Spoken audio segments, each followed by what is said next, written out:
والسلام والتحية والإكرام على النبي الأمي سيدنا ومولانا أبي القاسم اللهم صل على محمد وآل محمد وعلى آله الطيبين الطاهرين المعصومين المظلومين ورحمة الدائمة الباقية على أعدائهم أجمعين. أما بعد، وقد قال الله الحكيم في كتابه الكريم: بسم الله الرحمن الرحيم. يا أيها الذين آمنوا كتب عليكم الصيام كما كتب على الذين من قبلكم لعلكم تتقون. اللهم صل على محمد وآل محمد. آپ خدا سے گزارش ہے ایک مرتبہ سورہ حمد اور 3 مرتبہ سورہ توحید کی تلاوت فرما کر سیدۃ النساء بنت نثار حسین، قدیر کبریٰ بنت مہدی حسن، سید محمد احمد بن احمد حسین، سیدہ زبار فاطمہ بنت سید اعجاز حسین اور اپنے تمام مرحومین کی ارواح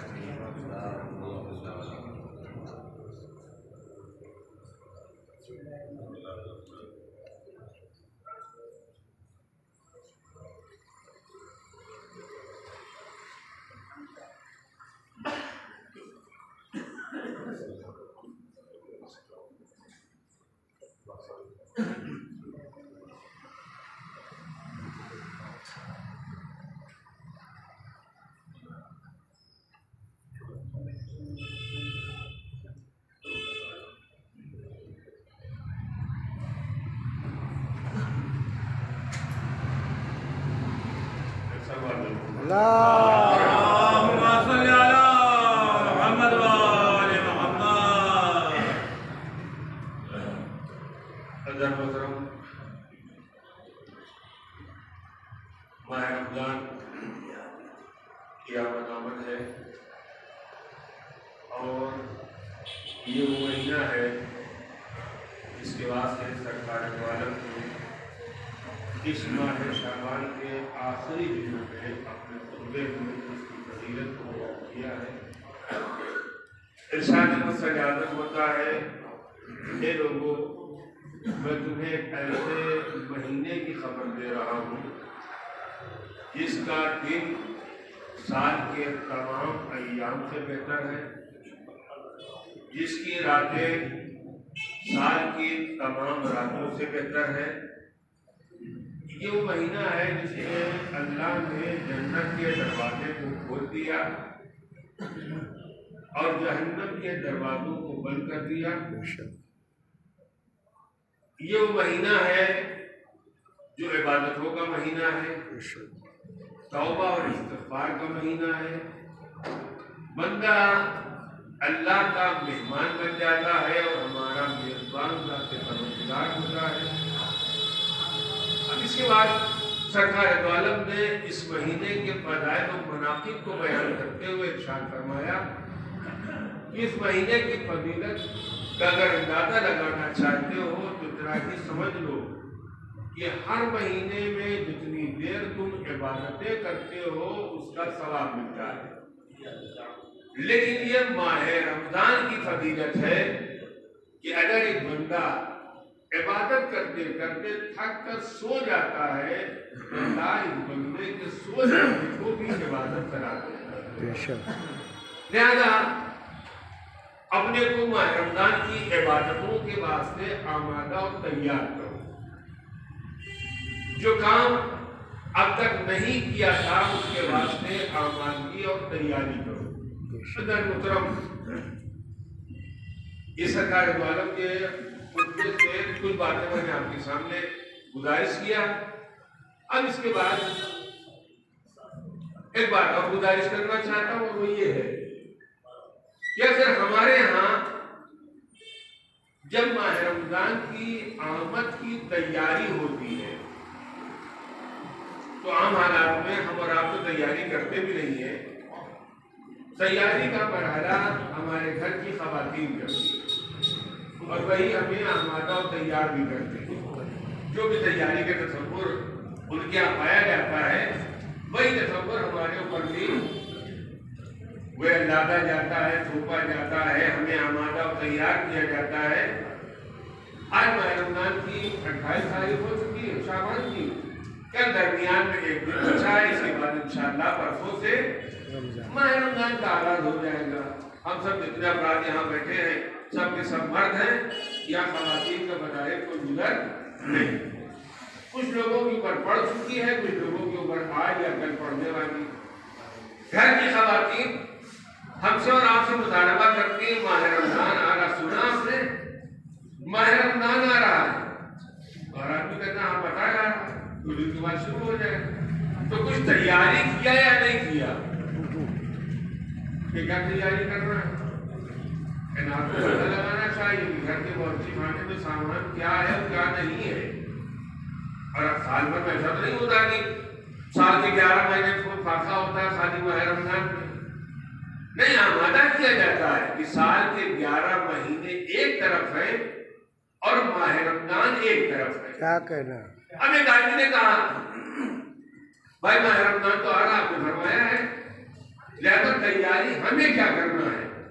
تو انہوں نے کہا ایسا ہے کہ آپ قلم و کاغذ لے کے بیٹھ جائیے، ہم آپ کو تیاری کا طریقہ بتا دیتے ہیں۔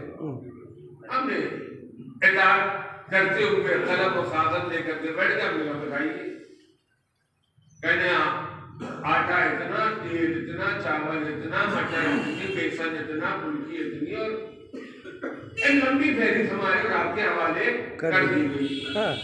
اگر تھوڑا بہت بھی آدمی مذہبی معاملات سے واقف تھا تو اس نے پلٹ کر کے کہا کہ ہم نے تو سنا تھا رمضان کا مطلب بھوک اور پیاس ہوتا ہے، اور یہ جو آپ نے طریقہ بتایا ہے کہ یہ نہیں ہے، وہ نہیں ہے، یہ لانا ہے، وہ لانا ہے، اس کا بظاہر ماہ رمضان سے کوئی تعلق نہیں ہے۔ ہمارے یہاں ماہ رمضان میں ساری تیاری کھانے پینے کی ہوتی ہے۔ کبھی بھی میں نے نہیں سنا ہے اور آپ نے بھی نہیں سنا ہوگا انشاءاللہ کہ کبھی بھی کسی گھر کی خاتون نے کہا ہو ماہ رمضان آ رہا ہے، اس میں تم کو تلاوت کرنا ہوگا، اس میں تم کو نمازیں پڑھنا پڑے گا، اس میں دعائیں پڑھنا پڑے گا، اس میں تم کو اپنے کو وہ آمادہ اور تیار کرنا پڑے گا، وہ جو کام سال بھر نہیں کرتے تھے وہ نہیں کرنا ہے، اور جو وہ سارے مسائل ہمارے سامنے بیان کیے جاتے ہیں، لیکن اس کا کہیں تذکرہ نہیں آتا ہے۔ مجبوراً ہمیں آمادہ کیا جاتا ہے کہ روزہ رکھنا پڑے گا کہیں کہیں، ورنہ عام حالات میں تو ہمارے گھروں میں ایک ہی نعرہ ہوتا ہے، اگر کوئی بچہ نوجوان ماہ رمضان کے روزہ رکھنے کے بعد آمادہ تیار ہو جاتا ہے تو ماں باپ اپنی بزرگی کا فائدہ اٹھاتے ہوئے ایک جملہ میرا حکم ہے لہذا نہیں رکھنا۔ کیوں نہیں رکھنا بھائی؟ آپ کون ہوتے ہیں؟ آپ کا حکم کیا ہے؟ نہیں، امتحان آنے والا ہے، کالج کھلا ہوا ہے، ملازمت پر جانا ہے، لہذا سب کچھ اپنی جگہ پر ہے، وہ کرنا ہے، اور ماہ رمضان کا روزہ نہیں رکھنا۔ اب ماہ رمضان کا روزہ نہیں رکھنا ہے تو اس کا حل کیا ہوگا، اس کا نقصان کیا ہوگا؟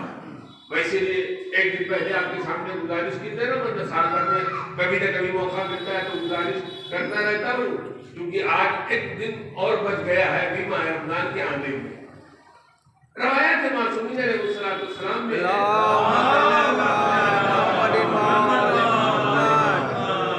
کہ اگر کوئی آدمی ماہ شعبان اور ماہ رمضان کو ملانا چاہتا ہے، عمالات میں روایات میں ہے کہ پورا ماہ شعبان روزہ رکھنا مستحب ہے، واجب نہیں، پورا ماہ شعبان روزہ رکھنا مستحب ہے۔ اب اگر کوئی آدمی پورے ماہ شعبان میں روزہ نہیں رکھ پایا ہے، کل کا آنے والا دن جسے 29 تاریخ کہا جاتا ہے، اگر اس آخری دن بھی یہ آدمی روزہ رکھ لیتا ہے تو پروردگار عالم اس بندے کو ماہ شعبان کے روزے کا ثواب عطا کرتا ہے۔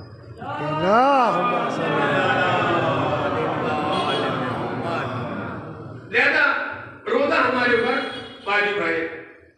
اب اگر کوئی آدمی ماہ رمضان کا روزہ نہیں رکھتا ہے، جس کو فارسی زبان میں کہا جاتا ہے خطرے کی گھنٹی، زنگ خطر، خطرے کی گھنٹی، کیونکہ عام حالات میں ہمارے ہاں یہ مسائل بیان نہیں کیے جاتے، ہمارے ہاں مطلب ہندوستان میں، لہذا نوجوان بھی متوجہ نہیں ہوتا ہے اور کوئی متوجہ کرانے والا بھی جلدی سے فراہم نہیں ہوتا۔ ورنہ اگر کسی آدمی کو یہ پتہ چل جائے کہ ماہ رمضان کا ایک روزہ جان بوجھ کر عمدن صحت ہونے کے بعد، بدن میں رہنے کے بعد، بیماری اور آزاری نہ ہونے کے بعد بھی اگر ایک روزہ جان بوجھ کر کے انسان ترک کر دیتا ہے، چھوڑ دیتا ہے، تو اس ایک روزے کے بدلے میں 60 روزہ بعنوان کفارہ اور ایک روزہ بعنوان قضا آدمی کو رکھنا پڑے گا۔ 61 روزہ،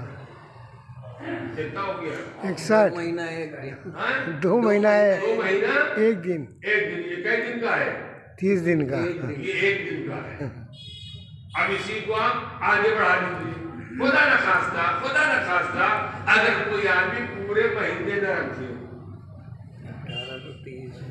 اگر کوئی آدمی پورا مہینہ روزہ نہیں رکھتا ہے، روزہ نہیں رکھتا یہ کام ہے، دوسرے طرف جو روزہ رکھتے ہیں ان کی توہین کرنا، ان کا مذاق اڑانا، تمہارے پاس تو کوئی کام نہیں، جاؤ روزہ رکھ لو، چاہے تو چادر اوڑھ کے سو، میرے پاس تو ڈیوٹی بھی ہے، ملازمت بھی ہے، کھیتی باڑی بھی ہے، فلانے کام بھی ہے، ٹھکانے کام بھی ہے، لیکن میرے پاس روزہ رکھنے کا کوئی گنجائش نہیں۔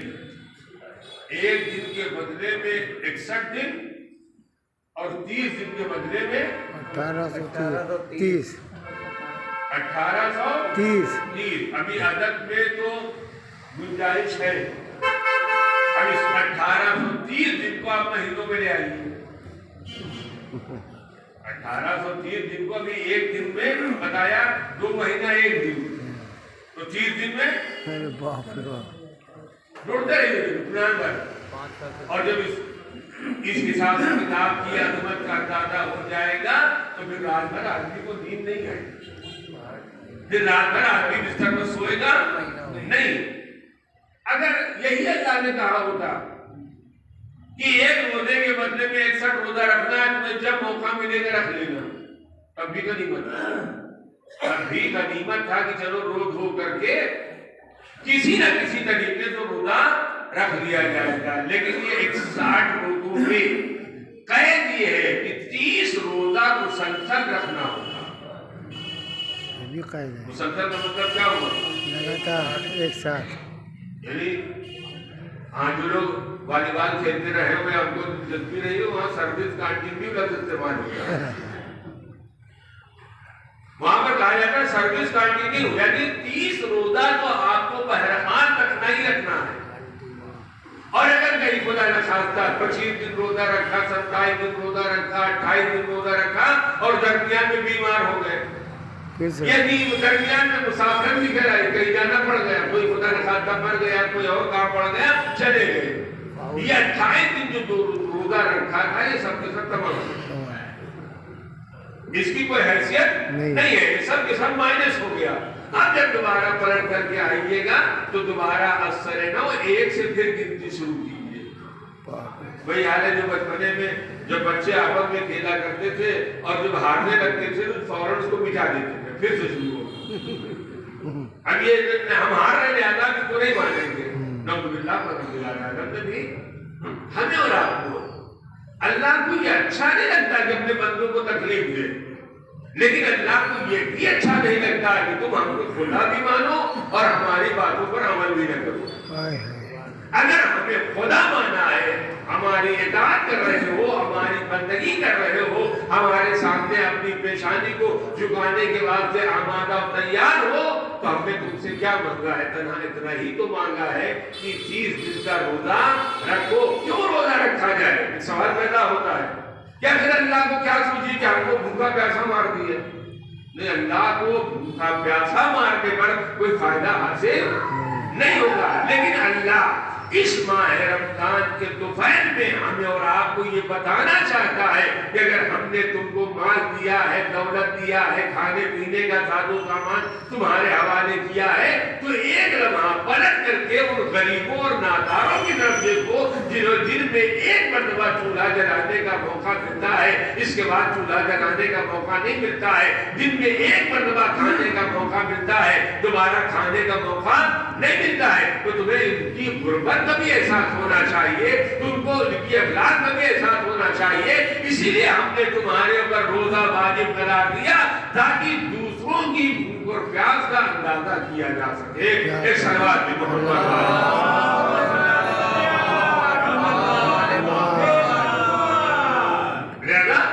یہ روزہ ایک عظیم عبادت کا نام ہے.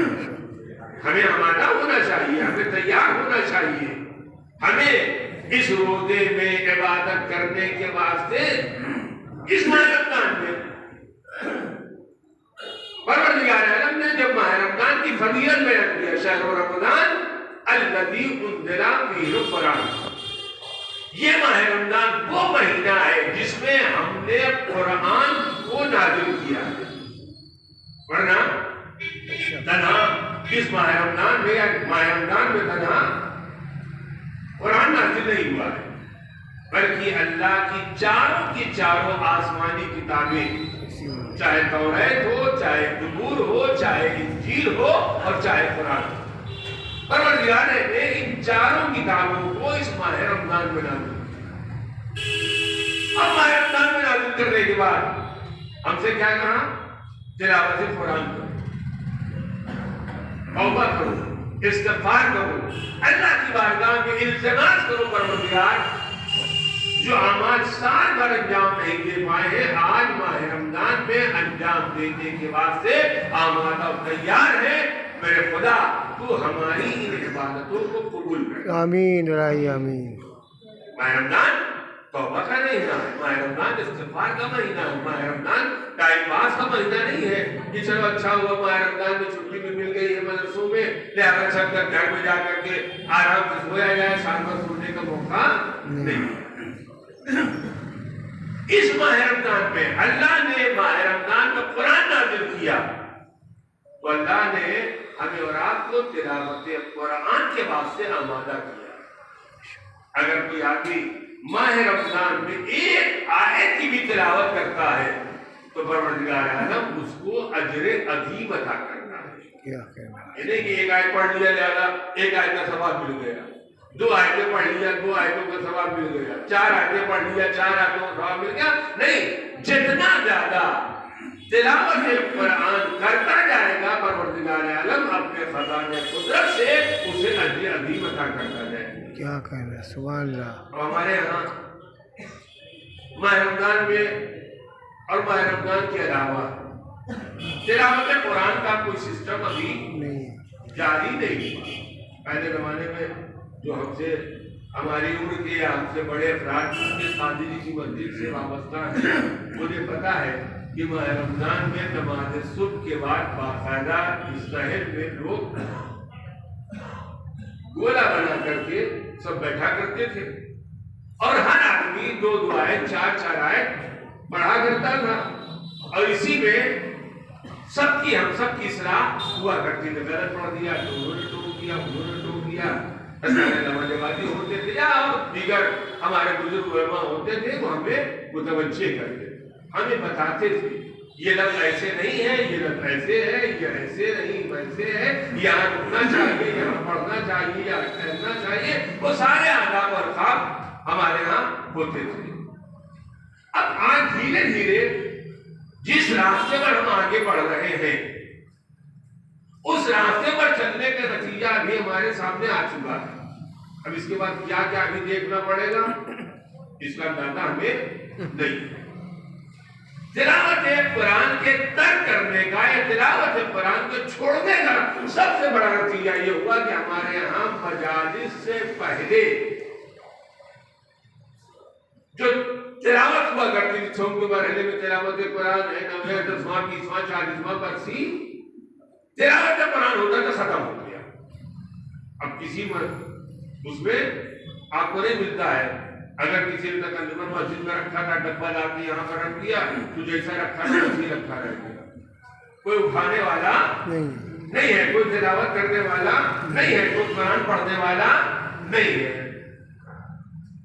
یہ بھی پہلے زمانے میں 10-20 سال پہلے مجالسوں میں تلاوت قرآن کا تذکرہ ہوتا تھا. پہلے تلاوت ہوگی, اس کے بعد سلطانی ہوگی, اس کے بعد ذاتی منبر پر چلا جائے گا. اب کیا ہو گیا؟ پیش خانی ہوگی. میں نے تو ادھر نہیں دیکھا کہ کسی مسجد میں لکھا ہو تلاوت قرآن، پیش خانی ہوتی ہے. سوزخانی کا نام ہے. سوزخانی کے بعد اب اس کے بعد سلسلہ شروع ہوتا شب بیداری کا. یعنی اتنی پیشخانی کروا دو، اتنے شاعروں کو پڑھوا دو کہ سننے والے میں داغ باقی رہ جائے نہ پڑھنے والے میں حوصلہ رہ جائے. صحیح ہے. کیا بات. بارہا عبادہ فتح کے سامنے گزارش کیا ہے کہ طریقہ بھی ہونا چاہیے کہ جیسے مجلسوں کے شروع کرنے کا وقت دیا جاتا ہے ویسے ختم کرنے کا وقت بھی دیا جائے، تاکہ جو آدمی مجلس میں جا رہا ہے اسے پتا تو کتنی دیر کے بعد جا رہا ہے. کیا بات ہے. کیا کہنا. ہمیں پتہ ہی نہیں کتنی دیر کے بعد جا رہے مجلس میں. اب گھر والے اگر کوئی پوچھے کہ کتنی دیر میں لوٹ جائیں گے تو ہمارے پاس جواب نہیں، پتا نہیں جب ختم ہوگی تب لیکن چار لکھا بھی نہیں رہتا. تو یہ چالاکی ہونے لگی کہ ایک آدمی کا نام ایک کر کے چار آدمی ہوگا. اب اگر کوئی آدمی اشکال کرے، اعتراض کرے تو معلوم ہے کہ ہم کسی اہل بیت کے مخالفین ہوں. آپ کو تو گوارا ہی نہیں ہے، آپ کو تو پسند ہی نہیں ہے. کوئی آدمی اہل بیت کا تذکرہ کرا نہیں ہے. اہل بیت کے تذکرے سے وہی اہل بیت کا چاہنے والا اسے ناگوار نہیں گزرتا ہے، لیکن ناگوار یہ گزرتا ہے کہ آپ کو کھڑی سے کام دیتے ہیں. 1 گھنٹے کا پروگرام ہے، 2.5 گھنٹے چل رہا ہے، 3 گھنٹے چل رہا ہے. لہذا یہ بھی ہونا چاہیے کہ کب شروع ہوگا اور کب ختم ہوگا، تاکہ پتہ چل سکے کہ ہم کتنی دیر کے بعد کے اپنے گھر سے برآمد ہو رہے ہیں. ایک سوال ہے.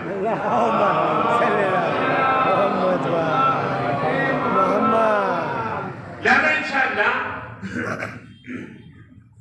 اس مسجد میں بھی تلاوت قرآن کا سلسلہ رہے گا انشاءاللہ.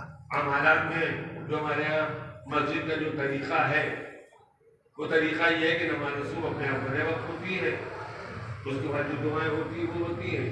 نماز ظہرین کے بعد مسائل کا سلسلہ رہتا ہے، وہ بھی اپنی جگہ پر برقرار رہے گا انشاءاللہ. نماز مغربین کے بعد یعنی مغرب اور عشاء کے درمیان چونکہ ہمارے یہاں سسٹم بنا ہوا افطار ہونا چاہیے، یعنی بہت سارے افراد ایسے بھی ہیں جیسے ادھر مؤذن اذان کے واسطے کھڑا ہوتا ہے.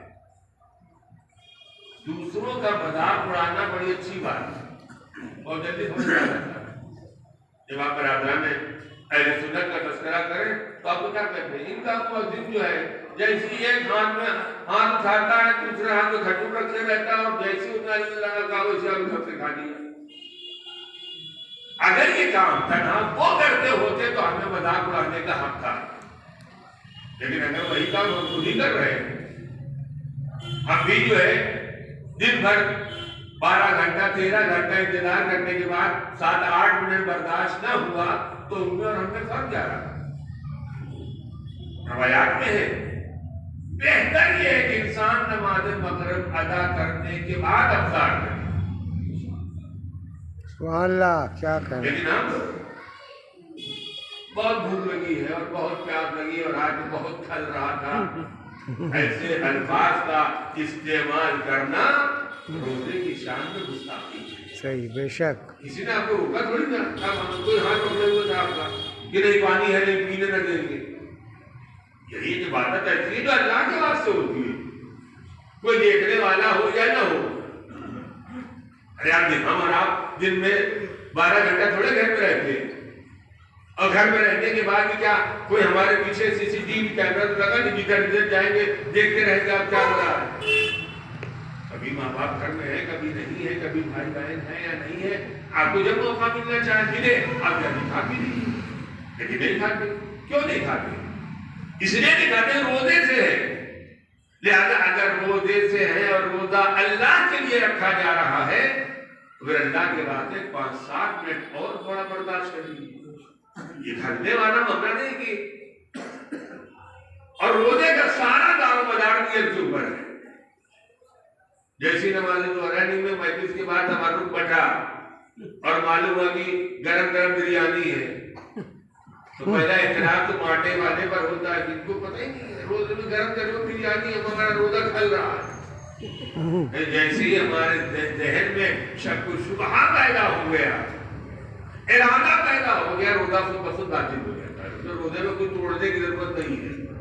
روزہ نہ کوئی گلاس کا نام ہے، روزہ نہ کوئی مرمر کا نام ہے کہ میرا باندھ لیا لہٰذا نہ کھل پائے، نہیں، روزہ ارادے کا نام ہے۔ جب تک کا ارادہ کیا ہے، آخری بات اور سماعت فرما دی، بات کو تمام کی دیتا ہوں۔ برادران اسلام میں اور ہم میں ان کا کیا ہوتا ہے، جیسی اذان کا وقت آیا ویسے ہی انہوں نے کھانے کے نام پر چاہے کھجور کھا لیا ہو، چاہے کوئی اور چیز کھا لیا ہو، اور اگر کسی نے منع کر دیا کہ نہیں نہ کھائیں گے تو روزہ مکروہ ہو جائے، اس بیچارے مسلمان نے پوچھئے کہ مکروہ زیادہ خراب چیز کا نام ہے یا حرام زیادہ خراب چیز کا نام ہے؟ مکروہ حرمت کے برابر نہیں ہے کہ حرام ہے۔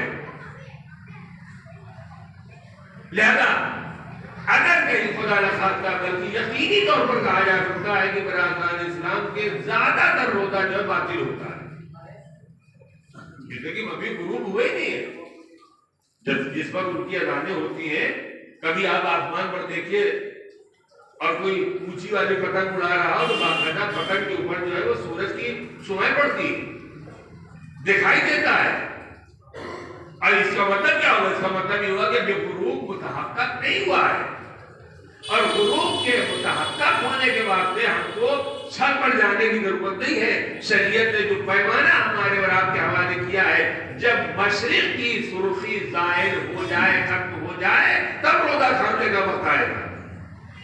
چاہیے کھڑے ہو کر صحیح، بے شک۔ آج کے زمانے میں تو ہمارے یہاں اسی بات میں لڑائی ہوتی ہے کہ فلاں کے پرچے میں 6:12 لکھا ہے، ان کا 14 لکھا ہے، ان کا 11 لکھا ہے، کون والا صحیح ہے؟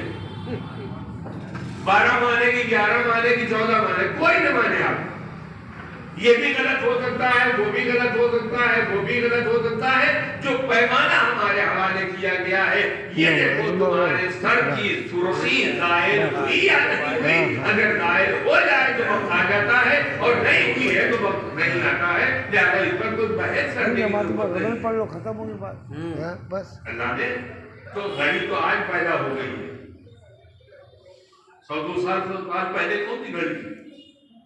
یہ دور پیغمبر میں کون سی گھڑی لگی ہوئی تھی جہاں پر پیغمبر گھڑی دیکھ کر کے بتاتے کہ اب جاؤ بلال اذان کہو؟ تو میں نے کوئی گھڑی کا تصور نہیں تھا۔ حالات دیکھو، وقت دیکھو، صاحب علم بنو تاکہ تمہیں اندازہ ہو سکے۔ آخر کلام میں اللہ کی بارگاہ میں یہی دعا ہے، پروردگار ہم سب کو اس ماہ رمضان میں زیادہ سے زیادہ عمل خیر کرنے کی توفیق عطا الہی آمین۔ نہیں معلوم نہ جانے کتنے افراد تھے جو سال گزشتہ ہمارے ساتھ اسی مسجدوں میں نماز ادا کرتے تھے، اور آج ہمارے درمیان نہیں۔ کہیں خدا نہ خواستہ ایسا نہ ہو کہ اگلے سال بھی مومنین کہے پچھلے سال تو ہمارے ساتھ تھے، آج کہاں چلے گئے؟ بس یہ پروردگار ہے، اللہ نے جس کو رکھا وہ موجود رہا، اور جس کو پروردگار نے اپنی بارگاہ میں بلا دیا وہ اللہ کی بارگاہ میں حاضر۔ یہ ماہ رمضان ہمیں اور آپ کو طرح طرح کے درس دیتا ہے، ہمیں اور آپ کو طرح طرح کے سبق ہمیں اور آپ کو سکھانا چاہتا ہے۔ اگر تمہارے پاس دولت ہے، تمہارے پاس پیسہ ہے، تمہارے پاس سرمایہ ہے، تو اس ماہ رمضان میں عبادتوں کے ساتھ ان غربا اور نادار اور مفلسین کی بھی احوال پرسی کرتے ہیں۔ تنہا عبادت کر لینا، تنہا نماز پڑھ لینا، تنہا بندگی کر لینا، یہ ایک عبادت کا پارٹ ہے۔ اسی ماہ رمضان میں اگر غریبوں کی خبرگیری کی جائے، ناداروں کی خبرگیری کی جائے، جن کے پاس کھانے پینے کا سامان نہیں ہے، ان کے واسطے انتظام کیا جائے، تو اندازہ ہوگا کہ واقعی ہم نے ماہ رمضان کی فضیلت کو حاصل کرنے کی کوشش کی۔ بے شک۔ ورنہ ماہ رمضان ہر مہینہ آتا رہا ہے اور جاتا رہا ہے، ویسے ہی ہر مہینہ آئے گا بھی، چلا بھی جائے گا۔ لیکن کسی کے ساتھ اچھا برتاؤ کرنے کے واسطے اعلان ضروری نہیں ہے، یہ بتانا ضروری نہیں ہے کہ گھر سے نکلے، سڑک پر ایک مرد مومن سے ملاقات ہو گئی، خیریت تو کہاں سے آ رہے، ارے کیا بتائیں آپ کو پتہ ہی ہے نا، کہ ماہ رمضان میں غلہ بانٹتا تھا، لہذا میں نے سوچا کہ جا کے خرید کر لیا۔ یہ دبے لفظوں میں کیا کہنا چاہتے ہیں؟ کچھ نہیں کہا۔ اگر آپ اس سے پوچھیں تو انہوں نے کہا کیا، لیکن کہنے والا کہہ گیا، سمجھنے والا سمجھ چکا ہے۔ یعنی 1 کنٹل غلہ اگر بانٹ رہے ہیں تو ہم اس کا اعلان کرنا ضروری سمجھتے ہیں، اسے بتانا ضروری سمجھتے ہیں، ہماری جانیں قربان ہو جائے اپنے ائمہ معصومین علیہ السلام پر کہ جنہوں نے بانٹا لیکن ایک ہاتھ کی خبر دوسرے تک نہیں پہنچی۔ اور ماہ رمضان میں شہادت مولا کائنات کا زمانہ ہے۔ اب اندازہ لگائیں کہ جب مولا کائنات کے سر پر ماہ رمضان کی ضربت لگی، اسی ماہ رمضان کی آنے والے ماہ رمضان کی 29 تاریخ مولا کائنات عبادت الہی کر رہے ہیں، اور عبادت الہی کے درمیان ابن ملجم نے آپ کے سر پر ضربت لگا دی۔ کوفے کی فضا میں آواز گونجی، علی مارے گئے، وسیع پیغمبر مارا گیا۔ ارے کوفے میں کوہرام برپا ہو گیا۔ علی کی شہادت گویا علی کے سر پر ضربت لگنے کی خبر عام ہو گئی۔ تنہا خبر کا عام ہونا تھا کہ ہر دروازے کو کھلتا ہوا دیکھا گیا، کسی سے یتیم برآمد ہو رہا تھا، کسی سے نادار برآمد ہو رہا تھا، کسی سے مفلس برآمد ہو رہا تھا، کسی سے بیوہ برآمد ہو رہی تھی، اور ہر ایک یہی کہہ رہا تھا، ہائے میرا خبرگیری کرنے والا چلا گیا، ہائے میری خدمت کرنے والا چلا گیا، ہائے میری مدد کرنے والا چلا گیا۔ یہ آواز کوفے کی گلیوں میں گونجی۔ ایک مرتبہ جناب زینب ام کلثوم نے آواز، بھیا تم سن رہے ہو؟ یہ کیسی آوازیں آ رہی ہیں؟ ذرا جاؤ مسجد تک جاؤ اور جا کر کے اپنے بابا کی خبر لے کر کے آؤ، کوئی کہہ رہا ہے میرا بابا مارا گیا، تمہارا بابا مارا گیا۔